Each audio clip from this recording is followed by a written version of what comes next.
Hi guys, welcome to my channel. ఈ రోజు మనం ఏ ఆరోగ్య సమస్య ఉన్న వాళ్ళు జామ పండు తినకూడదు దాని గురించి మనం తెలుసుకుందాం. వన్ స్మాల్ రిమైండర్, ఏ పాయింట్లో ఈ ఇన్ఫర్మేషన్ మీకు వాల్యుబుల్ గా అనిపిస్తే నా ఛానల్ తప్పకుండా సబ్స్క్రైబ్ చేసుకోండి, అలా లైక్ చేయండి. అప్పుడు ఎక్కువ మందికి ఇన్ఫర్మేషన్ అనేది రీచ్ అవుతుంది. మీ ఫ్రెండ్స్ అండ్ ఫ్యామిలీ షేర్ చేయండి, వాళ్ళు హెల్తీ ఇన్ఫర్మేషన్ తెలుసుకుంటారు. ఇంకా లేట్ అయితే మన టాపిక్ లో వెళ్ళిపోదాం.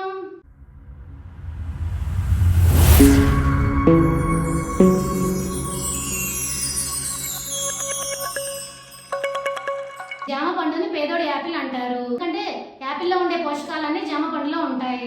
అంతేకాదు ఇది తక్కువ ధరకే లభిస్తుంది, అందరూ కొనుగోలు చేయవచ్చు. జామ పండు తినడం వల్ల బాడీలో కొలెస్ట్రాల్ అలాగే రక్తపోటు అదుపులో ఉంటుంది. అయితే కొన్ని ఆరోగ్య సమస్యలు ఎదుర్కొనే వారు జామ పండుకు దూరంగా ఉండడమే మంచిదని నిపుణులు చెప్తున్నారు.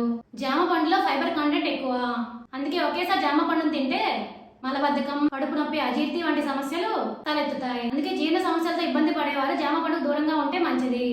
జామ పండులో విటమిన్ సి, ఫ్రక్టోజ్ ఎక్కువగా ఉంటాయి, అందుకే గుండె సంబంధిత సమస్యలు ఉన్నవారు జామ పండు తినకపోవడమే మంచిది.